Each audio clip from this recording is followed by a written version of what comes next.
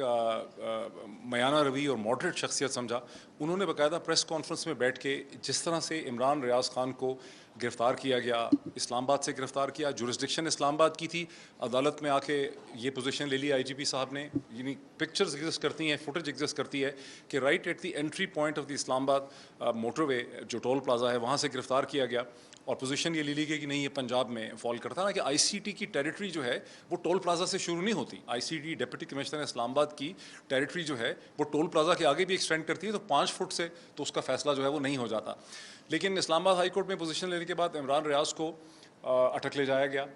اٹک میں بڑی ہمت میں سمجھتا ہوں یہ وہ چیزیں ہیں جن کو پک کرنے کی ضرورت ہے کہ وہ جوڈیشل میجسٹریٹ جو تھا اس پہ کتنا دباؤ تھا. اس کے باوجود اس نے کہا کہ یہ ڈسٹرکٹ پولیس کا کیس نہیں بنتا اور اس نے کہا مجھے لگتا ہے کہ یہ سائبر لاء کا کیس بنتا ہے. انہوں نے کہا court number 28 session court Pindi میں بھیجا جائے. پنڈی میں تو جج صاحب کی جتنی تعریف کی جائے، چودھری پرویز خان صاحب کی جو جوڈیشل میجسٹریٹ تھے، انہوں نے آپ اندازہ لگائیں کہ پنڈی میں تھے، وہ آف آل دا پلیسز وہ پنڈی میں تھے. اس کے باوجود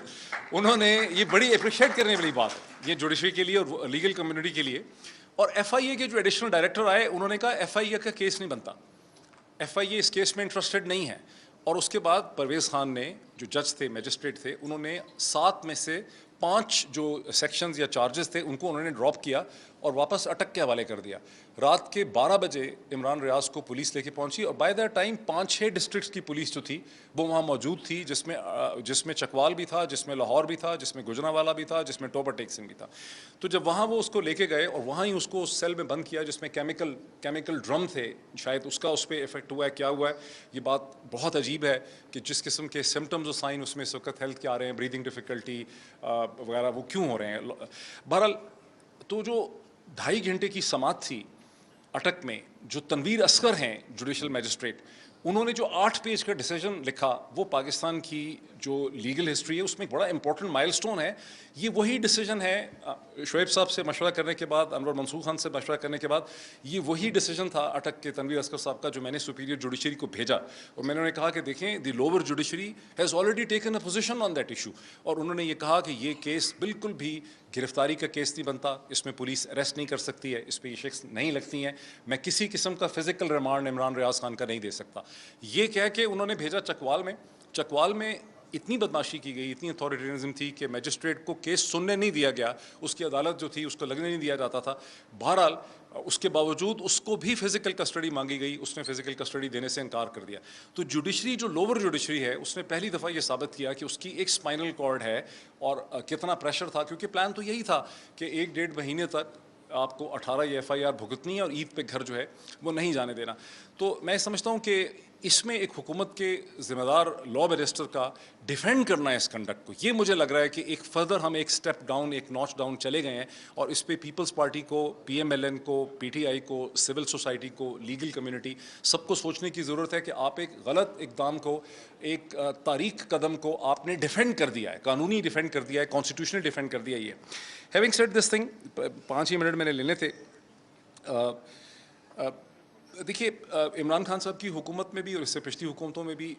مختلف قسم کے پریشر تھے. یہ صحیح ہے نہ پی ایم ایل این نے کسی صحافی کو اٹھایا، نہ پیپلز پارٹی نے کسی صحافی کو اٹھایا، نہ پی ٹی آئی نے کسی صحافی کو اٹھایا تو جنہوں نے صحیح، لیکن تمام حکومتیں مختلف قسم کے غلط کانسٹیٹیوشنل اور لیگل جو انسٹرومنٹس ڈیولپ کیے گئے اس کو ڈیفینڈ کرتی رہیں.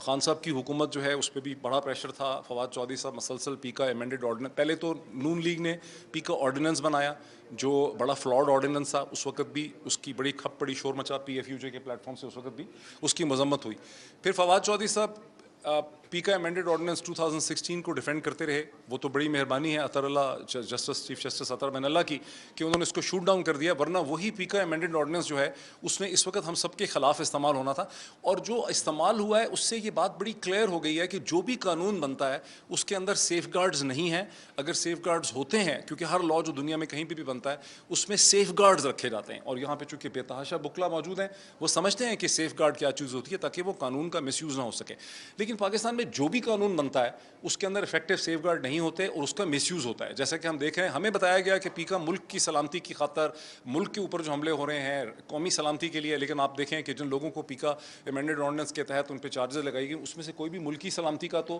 کوئی ایشو جو ہے وہاں پہ نہیں تھا. تو I will finish by saying this thing کہ اس وقت ضرورت اس چیز کی ہے کہ تمام سیاسی جماعت ایک اس کا یہ میں نے پچھلی دفعہ بھی یہی کہا تھا, میں نے شاید اسی وجہ سے شاید چھوڑ بھی دیا مجھے کہ میں نے یہ دیکھیں یہاں ایک سیاسی جماعت اس اتھارٹیرینزم کا مقابلہ نہیں کر سکے گی. مجھے کم از کم میری جو 2 پینس اوپینین ہے وہ یہ ہے کہ جس قسم کی اتھارٹیرینزم کا مزاج جو ہے ہمارے انتظامی ڈھانچے کے اندر پینیٹریٹ کر چکا ہے, کوئی ایک سیاسی جماعت